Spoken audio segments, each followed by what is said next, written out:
A Bao is a classical Chinese short story written by the Qing Dynasty novelist Pu Songling, appearing in the collection Strange Stories from a Chinese Studio. The story primarily tells a tale of unwavering love between a Bao and Sun Zichu, who remain devoted to each other in life and death. A Bao defies public opinion to marry Sun Zichu, but just a few months after their marriage, they are unexpectedly separated by life and death. On the western side of Guangdong, there was a man named Sun Zichu, known for his scholarly pursuits. He was born with 6 fingers, and his demeanor was simple and slow of speech.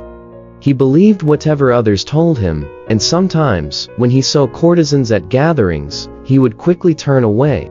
Aware of this trait, people tricked him into situations where courtesans would tease and coax him, causing him to blush and sweat profusely.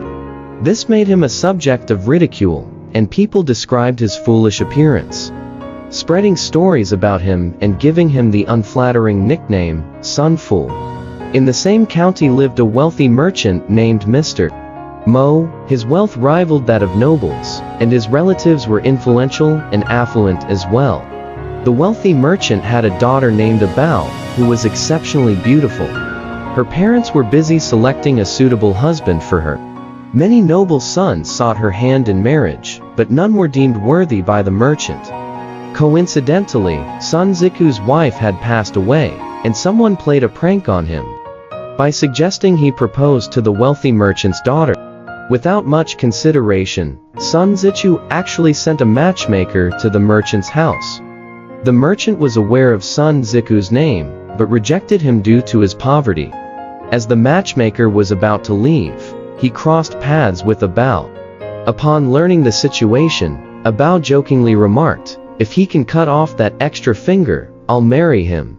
The matchmaker conveyed this message to Sun Zichu, who confidently thought it wasn't a difficult task. After the matchmaker left, Sun Zichu used an axe to chop off his 6th finger. The bleeding was intense, and he was nearly on the verge of death. After a few days, when he could finally get out of bed, he went to the matchmaker to show his severed hand. The matchmaker was shocked and rushed to inform a Bao's family. A Bao was also surprised and humorously commented that Sun Zichu needed to remove his foolishness as well. Sun Zichu vehemently defended himself, claiming he wasn't foolish, but he didn't have a chance to confess his feelings to a Bao in person. However, he realized a Bao might not be as divine as he had imagined, and he cooled off his intention of proposing. Coinciding with the Qingming festival, a day when women traditionally go outdoors for spring outings, some young men accompanied them, making comments and teasing the women. A group of literary friends persuaded Sun Zichu to join them, mocking him by saying, "Don't you want to see your lovely beauty?" Knowing that they were making fun of him, Sun Zichu still wanted to see a Bao, the one who had teased him. He eagerly went along with the group, keeping an eye out for her. In the distance, he spotted a woman resting under a tree, surrounded by a group of ruffians. His friend said, "That must be a Bao." Running over, he confirmed that it was indeed a Bao. She was incredibly beautiful and enchanting. As more onlookers gathered, a Bao hurriedly got up and left. Everyone was infatuated and overwhelmed, talking about her endlessly, except for Sun Zichu, who stood there in a daze. When they tried to get his attention, he didn't respond. People asked if his soul had followed a Bao, but he remained silent. This wasn't surprising, considering his usual reserved and quiet nature. Some people pushed him, others pulled him, and they eventually returned home. Once at home, Sun Zichu collapsed onto his bed. He remained in a deep slumber all day, as if he were intoxicated, and couldn't be awakened, no matter how much they tried. His family assumed he had lost his soul and tried everything, including calling his soul in the wilderness, to no avail. After much prodding and shaking, he mumbled, "I'm at a Bao's house." When questioned further, he fell silent again. His family became increasingly concerned and confused about the situation. Initially, when Sun Zichu saw a Bao leave, he felt a deep reluctance to part from her. He sensed that his body was drawn towards her, and gradually leaned against her clothing, with no one to admonish him. So, he followed Bao back home. He was always by her side, whether sitting or lying down. At night, he shared intimate moments with her, feeling a strong affection. However, he also felt an insatiable hunger in his stomach and wished to return home, but he didn't recognize the way back. Whenever Bao dreamed of intimate encounters, she would ask for her partner's name, and Sun Zichu always responded, "I am Sun Zichu." Bao found this peculiar, but refrained from sharing it with anyone. Sun Zichu lay in bed for 3 days, and it seemed he was nearing his last breath. His family was anxious and worried, so they sent someone to plead with the wealthy merchant's family to help summon his lost soul. The merchant chuckled and said, "We've had no interactions before, so why would his soul be at my place?" Despite Sun's family's heartfelt pleas, the merchant finally agreed. A witch doctor arrived at the merchant's house with Sun Zichu's old clothes and a straw mat. Upon learning the purpose of the visit, Bao became extremely fearful. She didn't allow the witch doctor to go elsewhere and directly brought her into her room. After a brief interaction, the witch doctor left. As soon as she reached the entrance of Sun's house, Sun Zichu, who was in bed, began groaning.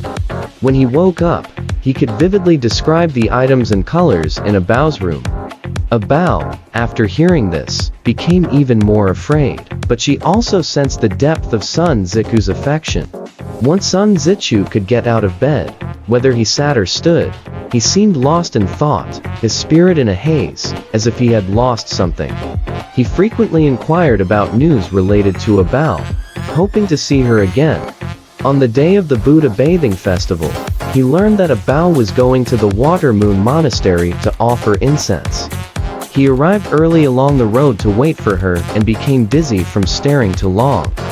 Bao arrived around noon, and as she looked out of her carriage, she fixed her gaze on Sun Zichu.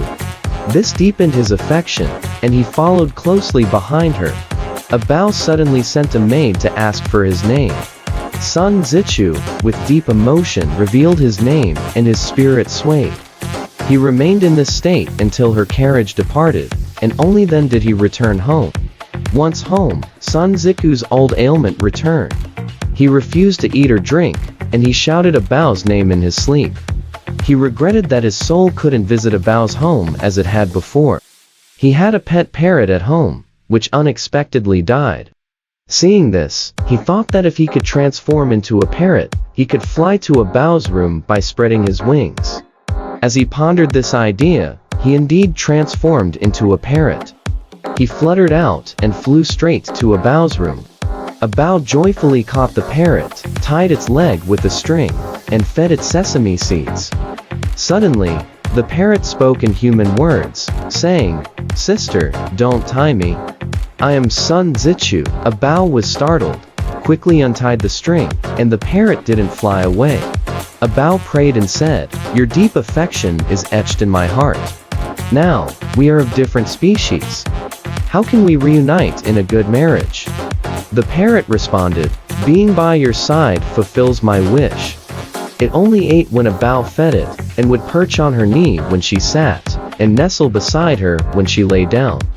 This continued for 3 days, and Bao felt pity for it. She secretly sent someone to check on Sun Zichu. The messenger found Sun Zichu lying rigidly in bed, having been lifeless for 3 days, yet his chest still felt slightly warm. Bao prayed again, "If you can turn back into a human, even if I have to die, I will be with you." The parrot said, "You're lying to me." Bao immediately swore an oath. The parrot squinted its eyes as if contemplating something. After a moment, Bao took off her shoes and placed them beside the bed. The parrot suddenly swooped down, picked up a shoe with its beak, and flew away. Bao urgently called out to it, but the parrot was already far off. Bao sent an elderly lady to check, and indeed, Sun Zichu had awakened. Seeing the parrot bring back an embroidered shoe and then die, Sun's family was puzzled. Just as they wondered, Sun Zichu woke up. As soon as he woke, he started looking for the shoe, and nobody understood what was happening. Fortunately, Abao's elderly attendant arrived and, upon seeing Sun Zichu, asked him about the shoe's location. Sun Zichu said, "The shoe is a token of Abao's vow. Please tell her that I, Sun Zichu, will never forget her golden promise." The attendant relayed the message back to Abao, who was even more perplexed. She had the attendant deliberately reveal these occurrences to her mother. Once her mother understood the situation, she said, "Sun Zichu is a man of talent and good reputation, but he's as impoverished as Sima Zhongru. After years of selecting a son-in-law, this is who we end up with. He might become a subject of mockery among the nobility." Because of the shoe incident, Abao refused to marry him. Her parents had no choice but to comply with her wishes. Someone informed Sun Zichu of this news, and he was overjoyed, his ailment immediately disappearing. Abao's parents wanted to bring Sun Zichu to their home. Abao said, "A son-in-law shouldn't live in his father-in-law's house permanently. Moreover, his family is poor, and if he stays long, people will look down on them. Since I've already agreed to him, I have no complaints about living in a thatched hut and eating simple meals." So, Sun Zichu went to welcome his bride, and the long-separated husband and wife were overjoyed to reunite. From then on, Sun Zichu's family received Abao's dowry, which increased their wealth and improved their lives. Sun Zichu, however, remained immersed in his books, having little knowledge of managing finances. Abao, on the other hand, was skilled in running the household, and Sun Zichu didn't need to worry about domestic matters. 3 years passed, and their family grew even wealthier. Yet, suddenly, Sun Zichu fell ill with a fever and died. Abao wept inconsolably, her tears never dried, and she couldn't sleep or eat. Despite all efforts to console her, she paid no heed and hanged herself during the night. Her maidservant discovered her in time and rescued her. Although she regained consciousness, she still refused to eat. 3 days later, the family gathered with relatives and friends, preparing to bury Sun Zichu. They heard groaning sounds coming from the coffin. When they opened it, Sun Zichu had come back to life. He recounted, "I saw the king of hell. He said I was a sincere and plain person in life, so he assigned me to a bureaucratic position. Suddenly, someone said, 'Sun's official position is about to arrive.'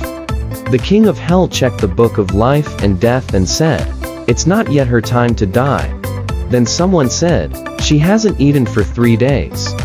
The king of hell turned and said, 'Your wife's loyal and virtuous conduct moved me. I'll let you return to the mortal realm.' So, he sent me back on a horse." After that incident, Sun Zichu gradually recovered. That year, it was time for the provincial examination. Before entering the examination hall, a group of young men played a trick on Sun Zichu. They gave him 7 unusually strange essay topics, and led him to a secluded spot, saying, "These are topics someone got through connections. We're telling you in secret because we're friends." Believing them, Sun Zichu earnestly pondered these topics, preparing 7 essays. Everyone secretly laughed at him. The chief examiner, considering the risks of reusing old topics due to potential cheating, deliberately chose a different approach.